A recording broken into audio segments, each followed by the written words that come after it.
Planet earth, और इसी में इंडिया भी आता है। इक्वेटर अर्थ को 2 इक्वल हाफ्स में डिवाइड करता है, नॉर्दर्न हेमिस्फीयर और southern hemisphere. India completely northern hemisphere में लाई करता है। जो इंडिया का मेन लैंड एक्सटेंट है वो है बिटवीन लैटिट्यूड 8 डिग्री 4 नॉर्थ और 37 डिग्री 6 नॉर्थ, और इन दोनों के बीच का जो डिस्टेंस है वो है 3214 किलोमीटर्स। अब इनकी जो लॉन्गिट्यूड्स है वो है 68 डिग्री 7 ईस्ट और 97 डिग्री 25 ईस्ट। इन दोनों के बीच का डिस्टेंस है 2933 किलोमीटर्स। और इतना ज़्यादा डिस्टेंस होने की वजह से जो दो स्टेट्स हैं, यानी जो एक्सट्रीम वेस्ट है और एक्सट्रीम ईस्ट है, यानी गुजरात और अरुणाचल प्रदेश, इनके बीच में बहुत ज़्यादा टाइम लैग होता है, जो कि 2 आवर्स का होता है। यानी कि अगर हम मान के चलें कि अरुणाचल प्रदेश में, मान लीजिए कि अभी अरुणाचल प्रदेश में 2 बज रहे हैं, तो गुजरात में 4 बज रहे होंगे। तो इस प्रॉब्लम को सॉल्व करने के लिए हमने क्या किया, एक लॉन्गिट्यूड पास होती थी जो कि 82 डिग्री 30 मिनट्स ईस्ट है, जो कि पास करती थी मिर्ज़ापुर से उत्तर प्रदेश में। उससे हमने स्टैंडर्ड टाइम ले लिया पूरी कंट्री के लिए। अब हम बात कर लेते हैं ट्रॉपिक ऑफ कैंसर की, जो कि 23 डिग्री 30 मिनट्स नॉर्थ है, और ये डिवाइड करता है कंट्री को ऑलमोस्ट 2 इक्वल पार्ट्स में। अब साउथ ईस्ट और साउथ वेस्ट मेनलैंड में लाई करते हैं Andaman Nicobar islands bay of Bengal में और लक्षद्वीप आइलैंड्स अरेबियन सी में। अब जो सदर्न मोस्ट पॉइंट है इंडियन यूनियन का, इंदिरा पॉइंट, जो कि अंडमान निकोबार आइलैंड्स में आता है, वो सबमर्ज हो गया था वाटर में, सी वाटर में 2004 में सुनामी की वजह से। तो बात करते हैं इंडिया के साइज के बारे में। तो इंडिया कवर करता है अराउंड 3.28 मिलियन स्क्वायर किलोमीटर्स, जो कि वर्ल्ड के टोटल एरिया में 2.4% है।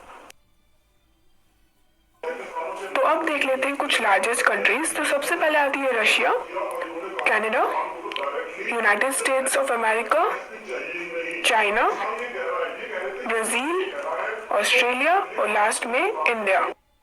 अब इंडिया की जो लैंड बाउंड्री है वो है अबाउट 15,200 किलोमीटर, और उसका जो टोटल लेंथ है कोस्ट लाइन का, इंक्लूडिंग अंडमान निकोबार आइलैंड्स और लक्षद्वीप आइलैंड्स, वो है 7,516.6 किलोमीटर। तो इंडिया कुछ माउंटेन से घिरा हुआ है नॉर्थ वेस्ट में और नॉर्थ ईस्ट में।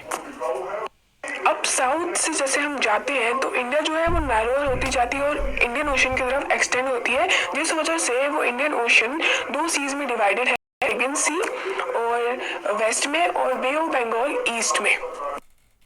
अब इंडिया का जो लैंड मास है वो सेंट्रली लोकेटेड है between east and west Asia.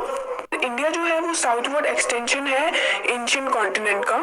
और जो ट्रांस इंडियन ओशन रूट्स हैं वो कनेक्ट करते हैं कंट्रीज को यूरोप की वेस्ट से और कंट्रीज ईस्ट एशिया की। और इंडिया जो है वो तीनों साइड से, यानी वेस्ट, साउथ और ईस्ट की तरफ से वाटर से घिरा हुआ है, तो इसे हम पेनिसुला कहते हैं। अब जो डेक्कन पेनिसुला है वो हेल्प करता है इंडिया को एस्टैब्लिश करने में क्लोज कॉन्टैक्ट्स वेस्ट एशिया के साथ, अफ्रीका और यूरोप के साथ फ्रॉम वेस्टर्न कोस्ट, और साउथ ईस्ट एशिया को ईस्टर्न कोस्ट से। किसी और कंट्री को इतना लंबा कोस्टलाइन इंडियन ओशन में ना होने के कारण जितना इंडिया में है, और इंडिया की पोजीशन देखते हुए इंडियन ओशन में, इस ओशन को इंडिया के ऊपर इसका नाम दिया गया है।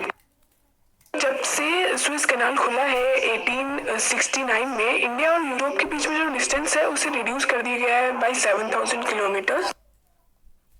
इंडिया ऑक्यूपाई करता है एक important strategic position south Asia में, और इंडिया में 29 स्टेट्स और 7 यूनियन टेरिटरीज हैं।